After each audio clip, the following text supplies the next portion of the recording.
Di video kali ini gue akan bahas mengenai pentingnya earnings growth prospect di saham yang kita punya. Nama gue Angga dan ini channel gue Few Minutes with Mas Angga.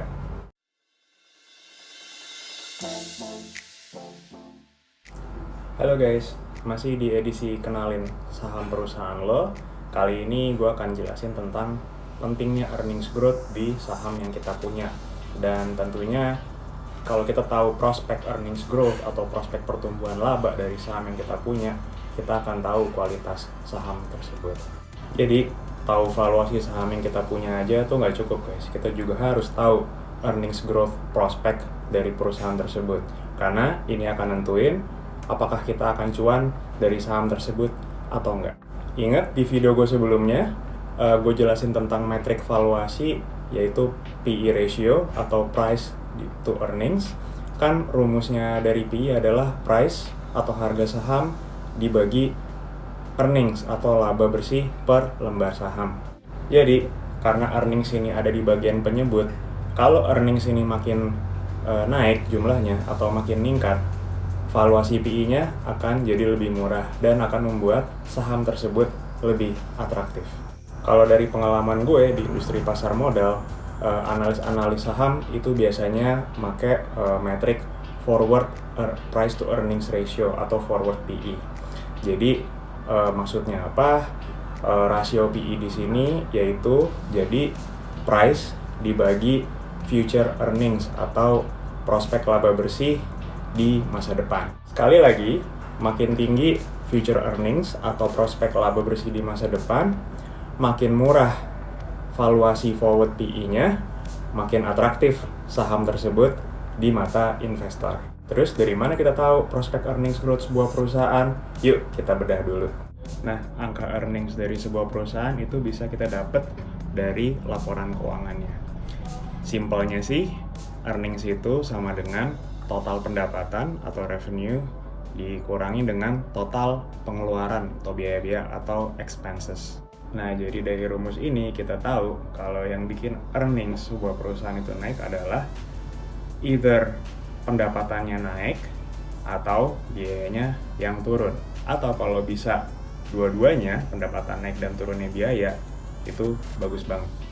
Nah, tugas kita sebagai yang punya saham di perusahaan tersebut, kita harus tahu nih driver yang menyebabin earnings dari perusahaan tersebut bisa naik atau turun. Yakni apa juga yang menyebabkan pendapatan perusahaan naik dan turun, dan juga expenses-nya bisa naik atau turun karena apa. Nah, gue kasih contoh satu nih dari perusahaan manufaktur misalnya ya, yang gampang.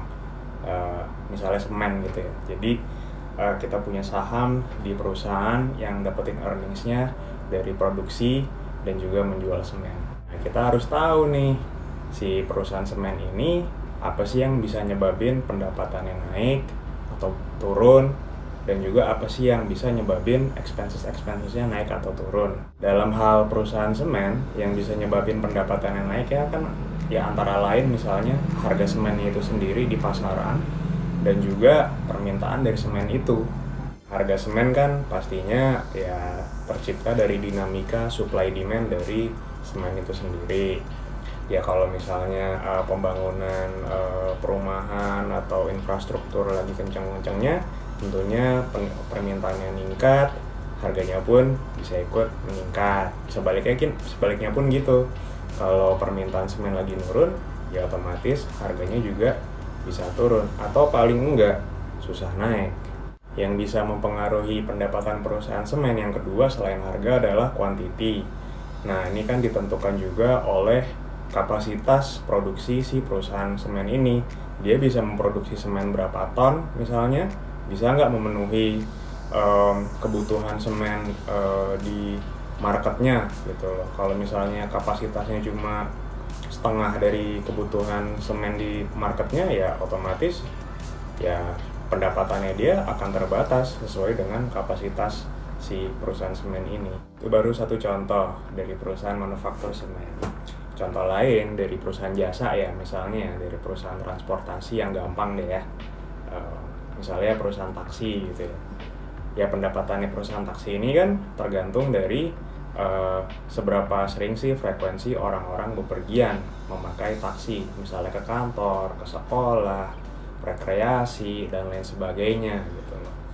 Nah, pendapatan mereka kan sangat tergantung orang-orang ini frekuensi bepergiannya seberapa besar gitu loh. Nah, kalau pandemi seperti ini kan orang-orang kan ada yang WFH, ada yang ya takut nggak kemana-mana, ya tentunya ini kan mempengaruhi pendapatan si perusahaan taksi tersebut. Nah, kalau tadi kita udah ngomongin tentang pendapatan atau revenue, sekarang kita ngomongin tentang pengeluaran atau expenses. Jadi sebagai investor penting nih kita juga untuk keep on track dari pengeluaran perusahaan yang sahamnya kita punya. Biasanya sih pengeluarannya itu seperti biaya gaji, biaya GA atau biaya rutin-rutin ya, biaya IT, biaya maintenance, atau biaya-biaya umum lainnya. Dan yang gak kalah penting adalah biaya pokok penjualan, yaitu biaya yang langsung terkait dengan di mana perusahaan menjual barang atau jasanya. Misalnya perusahaan semen yang tadi gue ceritain, dalam produksi semen kan butuh yang namanya bahan baku, butuh yang namanya bahan bakar, belum juga biaya mesin di pabrik dan lain sebagainya. Jadi biaya-biaya yang langsung terkait dengan produksi barang atau jasa di perusahaan tersebut. Kita juga harus keep on track nih biaya-biaya ini gitu loh. Apa sih yang bisa naikin biaya atau nurunin biaya, dan apakah juga ada biaya-biaya tak terduga lainnya. Selain biaya-biaya yang tadi gue sebutin, ada juga yang namanya biaya pajak ya. Karena kan yang namanya perusahaan tetap harus bayar pajak ke negara. Nah, kita juga harus keep on track nih. Apa sih yang bisa bikin biaya pajak naik atau turun di perusahaan tersebut. Intinya sih gitu ya guys. Jadi kita harus tahu apa yang menjadi faktor-faktor yang nyebabin earnings dari perusahaan yang kita punya sahamnya itu naik atau turun ke depannya. Karena kalau kita tahu, kita sebagai investor, kita bisa take action nih untuk beli atau jual atau tahan saham ini di portfolio kita. Karena sebagai investor, kan kita juga ngarepin imbal balik dari perusahaan tersebut ya, yaitu berupa pertumbuhan laba bersih atau earnings growth. Makin bagus earnings growth perusahaan tersebut, makin positif pergerakan harga sahamnya. Tentunya kita sebagai investor makin senang karena dapetin cuan. Nah, kalau earnings growth dari perusahaan ini bagus, dan misalnya perusahaan yang kita punya sahamnya ini juga rutin bagiin dividen atau porsi dari earnings yang perusahaannya dapat dan langsung dibayarkan ke investornya, kan kita sebagai investor juga ikutan senang kan karena kebagian dividen. Jadi cuan kita bisa bertambah nih dari harga saham yang naik dan dari dividen yang kita terima. Sekarang pertanyaannya, masa enggak kalau gue udah nemu saham yang valuasinya oke, murah, dan earnings growth prospeknya bagus, gue beli nggak sahamnya? Jawabannya belum tentu guys, karena masih ada beberapa faktor lain yang nentuin kualitas dari perusahaan tersebut. Misalnya cash flow atau arus kas, atau seberapa bisa sih kemampuan perusahaan tersebut untuk generating cash dari earningsnya, dan juga manajemen dari perusahaan tersebut. Kita harus tahu orang-orang yang jalanin bisnisnya. So gitu aja episode kali ini, semoga bermanfaat buat kalian investor-investor, terutama investor pemula.